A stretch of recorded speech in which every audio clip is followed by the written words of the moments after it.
നീ നോക്കിക്കോ, അടുത്ത 10 ഓവറിലാണ് കളി മാറാൻ പോകുന്നത്. മിനിമം ഒരു 80 അടിച്ച് കയറ്റും. ഇല്ലടാ, പിച്ച് ഭയങ്കര സ്ലോ ആണ്. ഇനിയുള്ള ഓവറിൽ റൺ റേറ്റ് കുറയേ ഉള്ളൂ. അവന്മാർ സ്ലോ ബോളിട്ട് പിടിക്കും.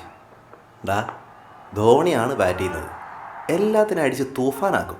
ചുമ്മാ അതല്ല അങ്ങനെ വേൾഡ്സ് ബെസ്റ്റ് ഫിനിഷർ എന്ന് വിളിക്കുന്നത്. കഴിഞ്ഞ കളി കണ്ടായിരുന്നു, അയാൾ വീശി ആ പിച്ചിലെ പൊടി മുഴുവൻ അമ്പയറെ കണ്ണി പോയെന്നാണ് കേട്ടത്. നീ കുറേ ദിവസം കൊണ്ട് ഞങ്ങളെ ധോണിയെ കുറ്റം പറയണം.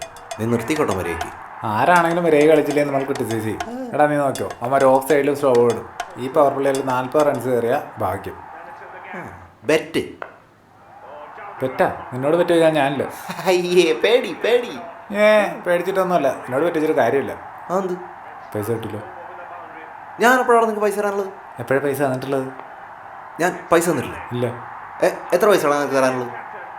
അത് പിന്നെ ഇല്ല, നിന്റെ കണക്ക് കാണൂല. ആരോപണങ്ങൾ ആർക്ക് വേണമെങ്കിൽ ഉന്നയിക്കാം, പക്ഷെ കൃത്യമായ കണക്കുകളും തെളിവുകളും വേണം. അല്ല ഒരു മിനിറ്റ്.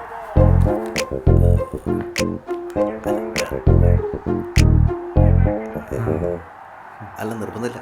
ഇതേണ്ടാ, ഇതിൽ കൃത്യമായിട്ടുള്ള കണക്കുകളുണ്ട്. നീ എത്ര ദിവസം ഓരോ ദിവസവും എന്ത് കാര്യം പറഞ്ഞ് ബെറ്റ് വെച്ചു, അതിനെല്ലാം കൂടി എത്ര രൂപയുണ്ട്, എല്ലാം കൂടി ടോട്ടലായിട്ട് മൊത്തം നീ എനിക്ക് 7120 രൂപ തരാനുണ്ട്. നീ ഇതൊക്കെ എഴുതി വെച്ചിരിക്കുകയാണ്? ആ, വട്ടാണോ നിനക്ക്? വട്ടാ, മര്യാദയ്ക്ക് കാശെടുക്കും. ഇപ്പം എത്ര തരാനുള്ളത്? 7120 അല്ലേ? ഒരു കാര്യം ചെയ്യും, ഇന്നത്തെ പറ്റ 7120 വെക്ക്. നീ എന്തായാലും തോക്കും, അവനത് ക്യാൻസൽ ആയി പോയല്ലോ. ഓ അതിന് നീ ജയിച്ചാലല്ലേ? ഞാൻ എന്തായാലും ജയിക്കും.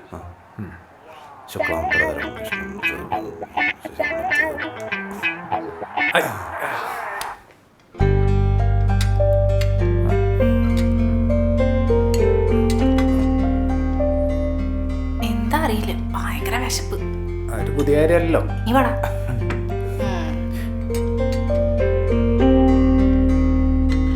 പൊന്നടി ഏജി മോനെ, നിനക്ക് ഇരുത്തിക്കൊണ്ട് പോഴ്ത്തുന്ന നല്ല ബോറ് പരിപാടിയാണെന്നറിയാം, എന്നാലും പറയാതെ വയ്യ. മൊട്ടക്കറി സൂപ്പർ, വേറെ ലെവല്. Thank you. ശരിയാട്ടോ, വേറെ എവിടെ പോയി കഴിച്ചാലും DIG ഉണ്ടാക്കുന്ന ഫുഡിന്റെ ടേസ്റ്റ്. കാര്യം മീനാക്ഷി പറഞ്ഞ ഇത്രയും ഓവർ റേറ്റഡ് ആണെന്ന് എനിക്കറിയാം, പക്ഷേ ഈ അവസരത്തിൽ ഞാനത് തള്ളിക്കളയുന്നില്ല. വേറെ ആർക്കെങ്കിലും എന്നെ ഇങ്ങനെ പൊഴുത്തി പറയാനുണ്ടെ പറഞ്ഞോട്ടോ, ഞാനൊന്നും നിരുത്സാഹപ്പെടുത്താറില്ല. അതെ, എല്ലാവരും ഒന്ന് പോഴ്ത്തു പ്ലീസ്. നീ എന്തെങ്കിലും പറയടി. കഴിക്കണതിന്റെ ഇടയിൽ സംസാരിച്ചാലേ എയർ കുടിക്കിട്ട് വിശപ്പ് പറയും. എനിക്ക് പറയാനുള്ള കാര്യം എന്താണെന്ന് വെച്ചാൽ, നീ എഴുത്തൊക്കെ നിർത്തിയിട്ട് വല്ല തട്ടുകടയിൽ തുടങ്ങും, ബെസ്റ്റ് ആയിരിക്കും. ഇവരിങ്ങനെ വല്ലതൊക്കെയാണ് പറഞ്ഞുകൊണ്ട് വരുന്നത് എനിക്ക് ഉറപ്പായിരുന്നു. അതെ ഞാനിതൊക്കെ ഒരു സ്നേഹത്തിന് പേര് ചെയ്യുന്നല്ലടാ, എല്ലാത്തിലും നീ ബിസിനസ് ഉണ്ടല്ലോ. എടാ നിന്റെ ഈ കുണഞ്ഞ പുച്ഛം കാരണടാ നിനക്ക് ഒറ്റ ഫ്രണ്ട്സ് ഇല്ലാത്തത്. എന്താണ് പറഞ്ഞോളൂ? അവൻ പറഞ്ഞ കറക്റ്റാ. അവി, നീ ഒന്ന് ആലോചിച്ച് നോക്കിയേ, നമ്മളെ പോലെ കുറച്ച് നല്ല ഫ്രണ്ട്സ് ഉണ്ടായ കാരണല്ലേ ഇവ ഇങ്ങനെയൊക്കെ ആയത് അല്ലേ? അല്ലേ? അത് ശരിയാ. അവിനെങ്ങനും കണ്ടില്ലായിരുന്നു സാമിന്റെ ലൈഫ് എന്തായാലും. അതാണ് എന്താവാൻ, ഞാൻ ഏതെങ്കിലും ഒരു മൾട്ടിനാഷണൽ കമ്പനിയിൽ ഒരു അടിപൊളി പ്രൊഫൈലിൽ വർക്ക് ചെയ്യുന്നുണ്ടാവും.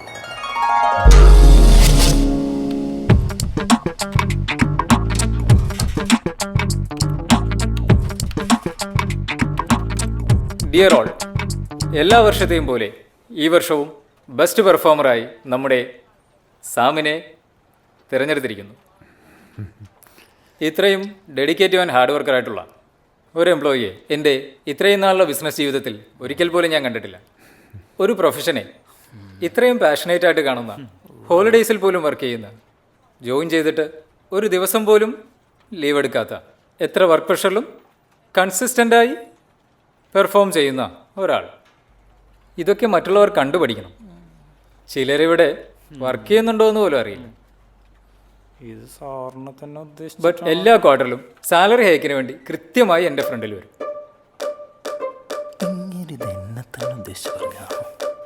സാമിനാണെങ്കിൽ സാലറി പോലും വേണ്ട.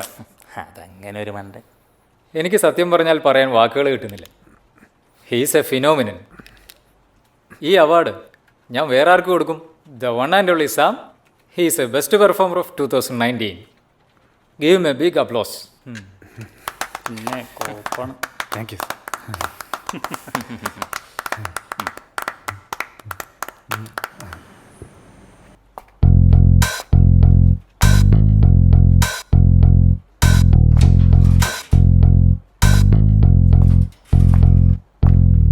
സാം, കാര്യമൊക്കെ ശരിയാണ്.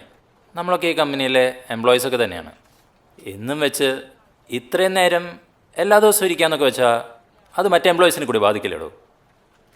എല്ലാവരും തന്നെ പോലെ ബാച്ചിലേഴ്സ് ഒന്നുമല്ല. അവരൊക്കെ വർക്ക് ചെയ്യുന്നത് സ്വന്തം ഫാമിലിക്ക് വേണ്ടിയാണ്. അതുകൊണ്ട് കുറച്ചൊക്കെ റിലാക്സ്ഡ് ആവാടോ. സോറി സർ, എനിക്ക് ഈ ജോലി ഭയങ്കര പ്രധാനപ്പെട്ടതാണ്. എനിക്ക് സാറിനെ പോലെ ആവാൻ പറ്റില്ല. സാമിനൊരു രീതിയുണ്ട്, സാമിന് അതുപോലെ സഞ്ചരിക്കാൻ പറ്റുള്ളൂ. എന്നാ നീ ഈ കമ്പനിയിൽ എത്ര കാലം ഇങ്ങനെ വർക്ക് ചെയ്യുമെന്ന് എനിക്കൊന്ന് കാണണോടാ.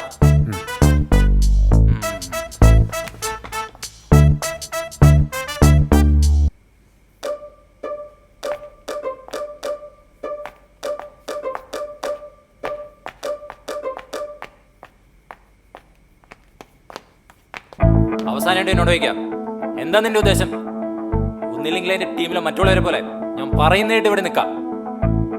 അങ്ങനെ നിന്ന ഉണ്ടാവുന്ന ലാഭം നമ്മൾ ഒരേപോലെ ഷെയർ ചെയ്യും. അതല്ല ഞാനിങ്ങനെയാണ്, എനിക്കിതൊന്നും പറ്റില്ലെന്നല്ല അതിനാണെങ്കിൽ ഓക്കെ, ഞാൻ വിട്ടു. പക്ഷെ അതുകൊണ്ടുണ്ടാവുന്ന നഷ്ടത്തെക്കുറിച്ച് ഓർത്ത് നീ വളരെയധികം സങ്കടപ്പെടേണ്ടി വരുമോടാ. സാറിൻ്റെ ഉപദേശങ്ങളൊക്കെ കൊള്ളാം, പക്ഷെ ഒരു ചെറിയൊരു കുഴപ്പമുണ്ട്. അതെനിക്ക് പണ്ടേ തോന്നിയതാ. ആട്ടെ, എന്താ നിന്റെ കുഴപ്പം? തൻ്റെ തന്തയല്ല എൻ്റെ തന്ത. തന്തയ്ക്ക് പറയുന്ന പുല്ലേ വാടാ പിള്ളേരെ.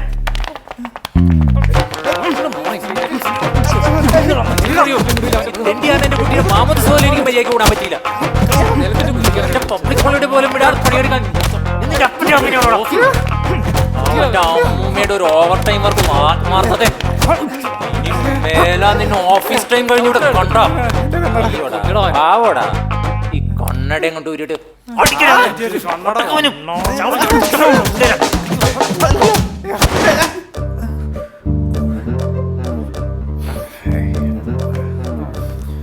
എന്തൊരു സാമ്പോയി? എന്താ പറ്റാ? ഒന്നുമില്ല. നിന്റെ മോൻ കണ്ടിട്ട് ആരോ കരണം തള്ളി പൊളിച്ച പോലെ ഉണ്ടല്ലോ. ആരും അല്ല, അതെ ഞാൻ എനിക്ക് എരിയുള്ള മുട്ടക്കറി കൂട്ടുമ്പോൾ ഈ മുഖം ഇങ്ങനെ വെറുത്ത് വരും. അതാണ് ചേച്ചിയോട് പറയാം, എരിവ് കുറച്ച്. എന്താ അവി? നമ്മളില്ലാത്ത അവസ്ഥയെ കുറിച്ച് അവൻ ആലോചിച്ച് നോക്കിയാന്ന് തോന്നുന്നു. ആരെങ്കിലും കരണടിച്ച് വിളിച്ചായിരിക്കും സ്വപ്നം കണ്ടത്. ഞാൻ ചോദിച്ചതിന് നൈസായിട്ട് മുങ്ങിയതാണ്. സാമിന്റെ കാര്യം നമുക്ക് ആലോചിക്കാവുന്നതേ ഉള്ളൂ. പക്ഷെ ഞാനില്ലായിരുന്നു ചവിയുടെ ലൈഫ് എന്തായനെ? ഷോ വൻ കോമഡി ആയനെ. വിനോദേട്ട അവിയെ കൊണ്ട് ഇക്ഷ ഇണ്ണ ഇഞ്ഞ ച വരപ്പിച്ചേനെ. നമ്മുടെ വിനോദേട്ടൻ ഒന്ന് പോകുമീനു. വിനോദേട്ടൻ എന്ത് പാവെന്നറിയോ? എന്നൊക്കെ ഭയങ്കര കാര്യമാണ്. അതെ അതെ, ഞാൻ അവിയുടെ ലൈഫിൽ ഇല്ലായിരുന്നെങ്കിലേ കല്യാണ ഫോട്ടോഗ്രാഫർ ഓഫ് ദ ഇന്ത്യ ആയനെ. ആഡ് മേക്കർ പോയിട്ട് ഒരാട് വെക്കാൻ പോലും പറ്റില്ലായിരുന്നു. പിന്നെ പറ്റിപ്പോയി സാറേ. ഇത് കൂടി കൂട്ടിയിട്ട് ഇത് എത്രാമത്തെ തവണയാണ് ഓരോരോ കല്യാണത്തിന് പോയിട്ട് എന്തെങ്കിലും മണ്ടത്തരം കാണിച്ചോണ്ട് വന്നോളൂ. ഈടെ പെണ്ണും ചെറുക്കന് താലി കെട്ടുന്ന സമയത്ത് അവരുടെ മുഖമില്ല. ഇത് അവരാണോ എന്ന് അവരെന്നോട് ചോദിച്ചാൽ ഇത് അവരാണ് എന്ന് ഞാൻ അവരോട് എങ്ങനെ പറയും? സാറ്, ഞാൻ അവരോട് അച്ചക്കനോട് കുറെ തവണ പറഞ്ഞാണ് ക്യാമറ നോക്കി താലികെട്ട്, ക്യാമറ നോക്കി താലികെട്ടാൻ. അപ്പൊ ആ ചെക്കനാണ് പറഞ്ഞത് ക്യാമറ നോക്കി താലിയിട്ട് ഉന്നം തെറ്റി പോകുന്നു. ഇങ്ങനെയൊക്കെ പറഞ്ഞു ഞാൻ എന്താ ചെയ്യും സാർ? അത് മാത്രമല്ല, നോക്ക്, ആ എടാ ഇതിനകത്ത് ഏതെങ്കിലും ഒരു ഫോട്ടോ ഉണ്ടോ ഷെയ്ക്കില്ലാത്ത? നീ അവിടെ നിന്ന് ഡാൻസ് കളിച്ചിട്ട് ആണോ ഫോട്ടോ എടുക്കുന്നോ? സാറേ, അതിനൊന്നും കഴിക്കാണ്ടല്ലേ സാറേ പോയി ഫോട്ടോ എടുക്കാൻ പോയത്? കേക്ക് എന്നിട്ടും അവിടുന്ന് ഒരു അപ്പൂപ്പൻ എന്നെ പിടിച്ച് തള്ളി മാറ്റിയാ ചെയ്തത്. അപ്പൂപ്പൻ നിന്റെ എന്നിട്ടും ഞാൻ കഷ്ടപ്പെട്ടിട്ടാണ് ഈ ഫോട്ടോ ഒക്കെ എടുത്തത്. കഷ്ടപ്പെട്ടെടുത്തതിനെ കുറിച്ചൊന്നും പറയണ്ട, ഞാൻ ഇതിനകത്ത് കാണുന്നുണ്ട്. ആ അതെ, ദേ കണ്ടോ, എടാ പെണ്ണും ചെറുക്കനും മറ്റേ മധുര വെക്കുന്ന സമയത്ത് നീ എന്ത് ഫോട്ടോ എടുത്ത് വെച്ചിരിക്കുന്നത്? അതെന്താ സംഭവിച്ചെന്നറിയോ? കെട്ട് കഴിഞ്ഞ ഉടനെ എനിക്ക് ബാത്റൂമിൽ പോകാൻ മുട്ടിട്ട് ഞാൻ പോയിട്ട് വന്നപ്പോഴത്തേക്കും കേക്ക് അവരൊക്കെ പോയി, ചടങ്ങ് കഴിഞ്ഞ എല്ലാവരും പോയി. അപ്പൊ ഞാൻ എന്താ ചെയ്യാ? അപ്പൊ ഞാൻ സാറ് പറഞ്ഞവർ എങ്ങനെയെങ്കിലും അഡ്ജസ്റ്റ് ചെയ്യാൻ വേണ്ടി ഒരു വലിയമ്മയെ പിടിച്ച് അവിടെ ഇരുത്തിയിട്ട് പാലും മഴയൊന്നും കിട്ടില്ല, അതുകൊണ്ട് കുറച്ച് പച്ചവെള്ളം വെച്ച് അഡ്ജസ്റ്റ് ചെയ്ത് ഞാൻ ഫോട്ടോ എടുത്ത്. അതെ, ഞാൻ വെള്ളമല്ലേ കൊടുത്തുള്ളൂ. ചേട്ടൻ ഇതുപോലെ ഒരു കല്യാണത്തിന് ഇതുപോലെ വൈകി ചെന്നിട്ട് എന്താണ് മറ്റേ വേറെ എന്തൊക്കെ കലക്കി കൊടുത്തിട്ട് ആ ചെക്കനും പെണ്ണും ബോധം കെട്ടി വേണമെന്ന് എനിക്കറിയാം. എടാ സർവനാശേ, എടാ ഇതിന്റെ പേരിലെങ്ങാനും അവര് പേയ്മെന്റ് കട്ട് ചെയ്താ നിന്റെ ഒരു വർഷത്തെ എത്ര? ഒരു വർഷത്തെ ശമ്പളം ക്യാൻസൽ, മനസ്സിലായി? ഇപ്പൊ വാരിക്കൂരി കുറെ തരുന്നുണ്ടല്ലോ. ഒന്നും പറഞ്ഞില്ല മോലാളി. ആ നീ വൈസ്മാൻ ക്ലബിന്റെ ആനുവൽ ഡേ ഫംഗ്ഷന്റെ ഫോട്ടോസ് പ്രിന്റ് ഔട്ട് ചെയ്ത് എടുത്തോ? ഇല്ല.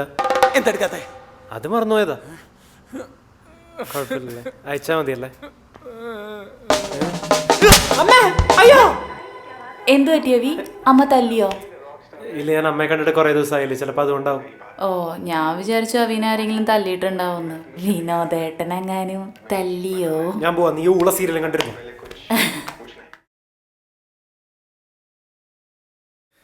അതെ പിന്നെ താൻ കുളിച്ചിരിക്കണം, ഞാൻ ഇല്ലായിരുന്നു നീ കാണായിരുന്നു കേട്ടാ. തന്റെ ചേട്ടൻ തന്നെ മുറച്ചിറക്കി ചക്കനെ കൊണ്ട് ഇപ്പൊ തന്നെ കെട്ടിച്ചാണ്. പിന്നെ ഈ സീരിയലിലെ നായികരെ പോലെ തന്റെ ലൈഫില്ലേ കത്താത്തടുപ്പിൽ ഊതി ഊതി ജീവിതം അടുത്ത് പണ്ടാറണെങ്കിൽ നാളണക്കിറങ്ങി പണ്ടാറണങ്ങി പോയാനെ ജീവൂമ്പ.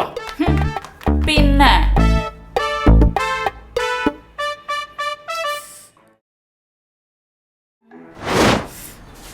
അടിച്ചാലും തീരാത്തൊരു പറമ്പും ഒരു പശുവും. ഓ, പശുവാണെങ്കിൽ എപ്പോ നോക്കിയാലും ഇവിടെ വന്ന് ചാണിടും. ഈ മനുഷ്യനിത് എവിടെയാ എന്താ വേണ്ടതെന്ന് എനിക്കറിയാം. ഒരു ദിവസം ഞാൻ എല്ലാത്തിനും വിഷം കലക്കി കൊടുക്കും. മീനാക്ഷി, എന്തോ ചായ. ചോയല്ലേ തന്റെ ചേട്ടന്റെ എവിടെ ഇരിക്കണത്? വയ്യ, എടുത്തു താ.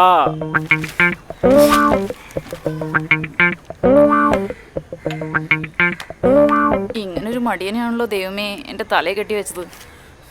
എനിക്ക് വയ്യാത്തോണ്ടല്ലേടി. തനിക്ക് വയ്യ, ഒന്നിനും വയ്യ. ഒന്ന് കുനിഞ്ഞ് ചായ എടുക്കാൻ പറ്റാത്ത മനുഷ്യനാണ്. എന്റെ ദൈവമേ, ഫോണിന് റേഞ്ച് ഇല്ലാത്ത കാട്ടുമുക്കിൽ കൊണ്ടുവന്ന് വീടും വെക്കും. ഒരു ഇൻസ്റ്റാഗ്രാമില്ല, ഒരു ഫേസ്ബുക്കില്ല. ഞാൻ ട്വീറ്റ് ചെയ്തിട്ട് എത്ര കാലായി. എന്തിന്? ഞാനൊരു സെൽഫി എടുത്തിട്ട്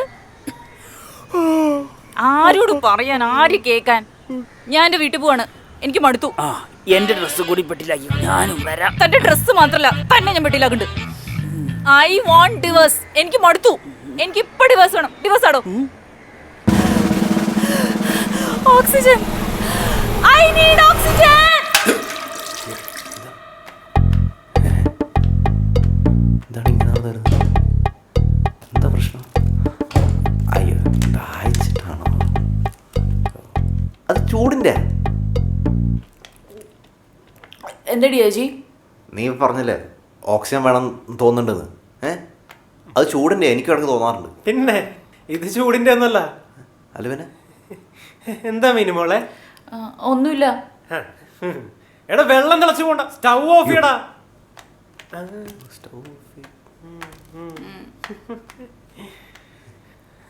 ഇവക്ക് എന്ത് പറ്റി? ഒരു കിളി പോയ പോലെ ഉണ്ടല്ലോ. ഒരു കിളിയാ? ഇത് ഒരുപാട് കിളി പോയ പോലെ ഉണ്ട്. എന്താ കാര്യം? മറ്റേ നമ്മൾ ഡിന്നർ ടേബിളിൽ ഇരുന്നപ്പോ ഒരു കാര്യം സംസാരിച്ചില്ലേ, അത് മറ്റേ ഇമാജിനേഷൻ. അത് തന്നെ. ഞാൻ എന്റെ കാര്യം ആലോചിച്ച് ഞെട്ടിപ്പണ്ടാരടിക്കുമ്പോൾ അവൾ എന്നെ വന്ന് കളിയാക്കി. അത് ആ ഗോൾ അങ്ങോട്ട് വെച്ച് കൊടുത്തു. അതിന്റെ ആഫ്റ്റർ എഫക്റ്റ് ആണ്. പാവം മീനാക്ഷി, ഞാൻ ഒന്ന് പോയി സമാധാനിപ്പിക്കട്ടെ. അയ്യോ വേണ്ട, ഇന്ന് മോന്റെ ദിവസമല്ലേ, നീ പാത്രം മൊത്തം കഴിയിട്ട് പോയാ മതി. ഓ കഴുകിക്കോളാം. ആ കഴുകുന്ന. ആ ഞാൻ കഴുകിക്കോളാം. ആ കഴുകു. പാത്രം കഴുകു, പാത്രം കഴുകു, പാത്രം കഴുകല്ലേ. നീ നിന്റെ കാര്യം ആലോചിച്ചില്ലേ? എന്റെ കാര്യം എന്താണ് ഇത്ര ആലോചിക്കാൻ? ഞാൻ എവിടെയെങ്കിലും ഒരു വലിയ എഴുത്തുകാരനായി അവാർഡുകൾ ഇങ്ങനെ വാരി കൂട്ടായിരിക്കില്ലേ? അടിപൊളി അടിപൊളി. എന്താണ് ഇത്ര ചിരിക്കാൻ? ഒന്നുമില്ല, ഞാൻ നിന്നെ ആദ്യമായിട്ട് കാണുമ്പോൾ നിന്റെ അവസ്ഥയെ കുറിച്ച് ആലോചിച്ചതാ. അതൊക്കെ ഇപ്പൊ എന്തിനാണ് ഇവിടെ ആലോചിക്കുന്നത്? ചുമ്മാ ആലോചിക്കട്ടെ, നല്ല രസല്ലേ? അളിയാനോ, ദിസ് ഇസ് ചീറ്റിംഗ്.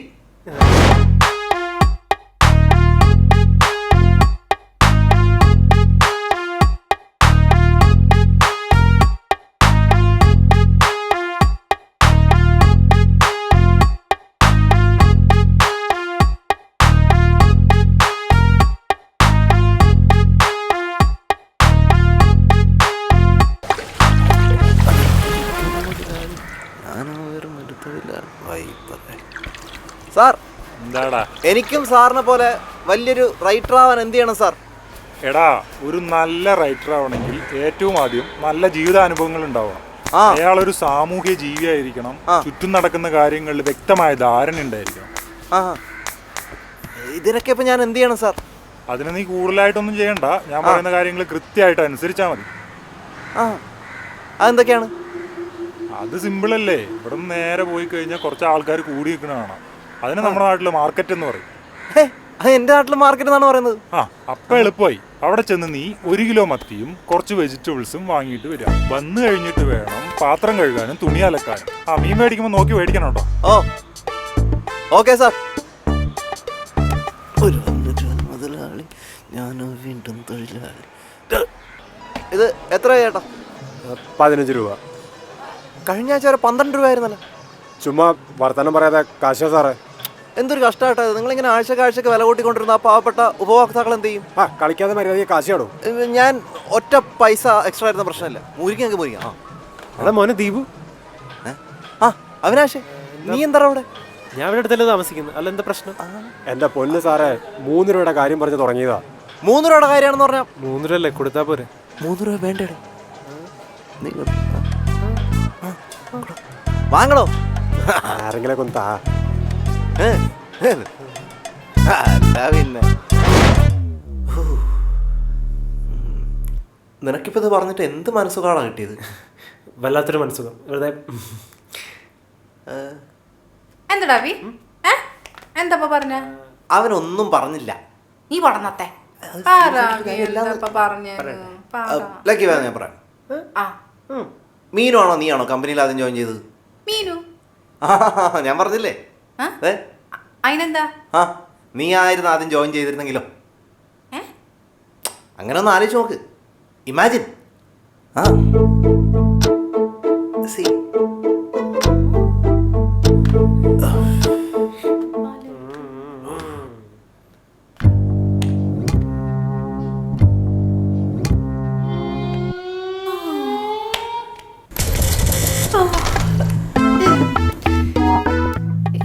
ഈ ആൾക്കാരൊക്കെ എങ്ങനെയാണ് അവർ രാവിലെ തന്നെ എഴുന്നിട്ട് ജോലിക്ക് പോകണം? ലീവ് കിട്ടാൻ നോക്കാം.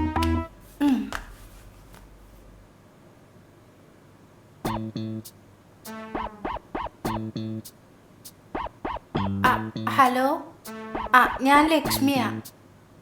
എൻ്റെ ലീവ് ഒന്ന് മാർക്ക് ചെയ്യോ? 2 ലീവും കൂടി ഉണ്ടല്ലോ. ഫെബ്രുവരി ആയിട്ടുള്ളോ? അപ്രൂവലോ? എന്തിന്? ഓക്കെ, ഞാൻ മേടിച്ചോളാം. ശരി. ഒരു ലീവ് തരാൻ പറ്റാത്ത ഇവനൊക്കെ ഇതിന് HR കയറിയിരിക്കുന്നു. ഞാൻ കാലമാട്ടനെ വിളിച്ച് ലീവ് ചോദിക്കണമല്ലോ. ഹലോ സാർ, ഹലോ, ഇങ്ങനെ ചോദിക്കാം.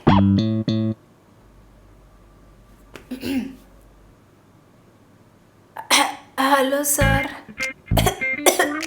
ഹലോ സാർ, ഒട്ടും വയ്യ സാർ, ടെമ്പറേച്ചർ കുറച്ച് കൂടി.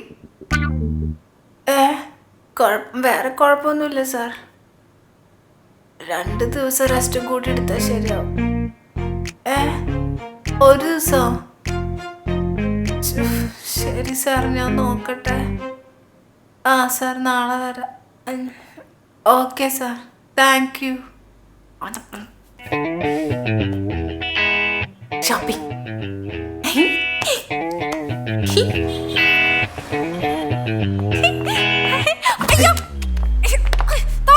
എവിടെ നോക്കിയാടുമ്മ? ലക്കിയുടെ പനിയൊക്കെ മാറിയോ?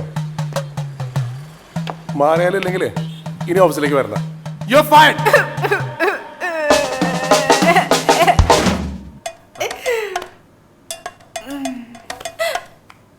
നിങ്ങളെന്താ എന്നെ നോക്കിയിരിക്കണേ? നീ സ്വപ്നം കണ്ടുകൊണ്ടിരിക്കുകയായിരുന്നു.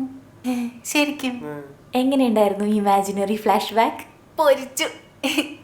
എന്റെ ജോലിനോടുള്ള ആത്മാർത്ഥത കണ്ടിട്ടേ MD എനിക്ക് സീനിയർ മാനേജർ പോസ്റ്റ് തന്നു. ഞാൻ വിചാരിച്ചു, ഞാൻ പറഞ്ഞില്ലേ അവി? ചെലവുണ്ടോ പ്രൊമോഷൻ? എനിക്ക് പക്ഷേ കൂടെ വർക്ക് ചെയ്യുന്ന അസൂയാലുക്കളുടെ നല്ല ഇടി കിട്ടി. നിന്നാരാ തല്ലിയത്? അപ്പൊ നീ എന്നോട് പറഞ്ഞേ? അതിന് നമ്മുടെ തമ്മിൽ ഇപ്പോൾ പരിചയമില്ലല്ലോ. ഓക്കെ, അത് ശരിയാണോ? എന്റെ മീനുക്കുട്ട, നീ ഇല്ലാതെ ഞാൻ ഇന്നത്തെ നിലയിൽ എത്തില്ല. ഏത് നിലയില്? അല്ല, എത്താൻ പോകുന്ന നിലയിൽ. ഇങ്ങനെ പുച്ഛിക്കലടാ. എനിക്കൊരു പുച്ഛമില്ല. ആ മണ്ട മുറച്ചക്കൻ്റെ എന്നെ രക്ഷിച്ച സൂപ്പർമാൻ അല്ലേ അവി?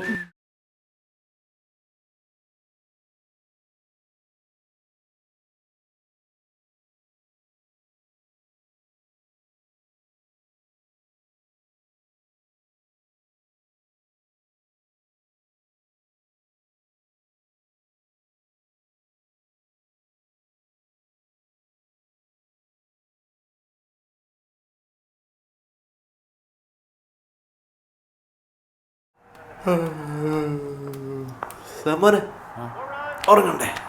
ഞാനിത് മുഴുവൻ കണ്ടേ കിടക്കണുള്ളൂ. നീ കളി കാണാനല്ലേ? കളി ഒരു സുഖമില്ലടാ. റൺ റേറ്റൊക്കെ തീരെ കുറവ്. എനിക്ക് ഉറക്കം വന്ന് കളി കണ്ടിട്ട്. ഞാൻ പോയി കിടക്കണം എന്നാല്. ഒരു സെക്കൻഡ്, ആ ബെറ്റിൻ്റെ കാശ് വെച്ചിട്ട് പോകും. എടാ സാമോനെ, നീ ഇതൊക്കെ സീരിയസ് ആയിട്ട് എടുക്കണം. ഞാനൊരു തമാശ പറഞ്ഞല്ലേ. മരേ കാശ് എന്നില്ലെങ്കിൽ ഒച്ച വെച്ച് ആളിനെ കൂട്ടും. ഒച്ച വെച്ച് ആളെ കൂട്ടാൻ ഞാൻ നിനക്കൊരു പിടിക്കാനൊന്നും വന്നില്ലല്ലോ. എത്രയാണ് നിനക്ക് കാശ് തരാനുള്ളത്? 14,240. ഡബിളായ? കറക്റ്റ് കണക്കാണോ? കറക്റ്റാണ്. എന്നാ പിടിച്ചോ. അതാ കണക്ക് പിടിച്ചോ. ഞാൻ കഴിഞ്ഞ 4 മാസം കൊണ്ട് നിനക്ക് രാവിലെയും വൈകുന്നേരം ഫുഡുണ്ടാക്കി തരുന്നുണ്ട്. ഒരു ദിവസം 100 രൂപ വെച്ച് കൂട്ട്. എത്രയായി? 3000, 12,000. 12,000. ബാക്കി എത്രയാ? ബാക്കി 2240. പിന്നെ കഴിഞ്ഞ ആഴ്ച നിനക്ക് പനി വന്നില്ലേ? അപ്പോൾ ഞാനൊരു പാരസറ്റമോൾ തന്നു. പാരസറ്റമോൾ ഒന്നിന് 500 രൂപ. പാരസെറ്റമോളിന് 1 രൂപയല്ലേ ഉള്ളൂ. ആ പാരസറ്റമോൾ ഞാൻ തന്നില്ലായിരുന്നു, നീ ഹോസ്പിറ്റലിൽ പോകേണ്ടി വരില്ലായിരുന്നോ? അവിടെ നീ എത്ര കാശ് കൊടുക്കേണ്ടി വന്നതിന്? നിന്റെ ഭാഗ്യത്തിന് ഞാൻ ആപ്പാടെ 500 രൂപ കൂടിയിട്ടുള്ളൂ ഒന്നിന്. അങ്ങനെ 4 പാരസറ്റമോൾ വന്നു. 500 × 4 എത്ര? 2000. ആ ബാക്കി എത്ര? 240. പിന്നെ കഴിഞ്ഞ ആഴ്ച നീ എൻ്റെ കയ്യിൽ നിന്നൊരു പാക്കറ്റ് ചിപ്സ് വാങ്ങിച്ച് ഓർക്കണ്ട. 500 രൂപയാണ് അതിന് വരാൻ. ബാക്കി എത്ര കൂട്ട്? ബാക്കിയില്ല, നീ പോയേ മതി. കണക്കൊക്കെ ക്യാൻസൽ. ഉറപ്പാണോ? ആ. മേലാ നീ കാശ് വയ്ക്കരുത്, മനസ്സിലായി? കാശ് ഇവനാര് കാശ് നാഥൻ.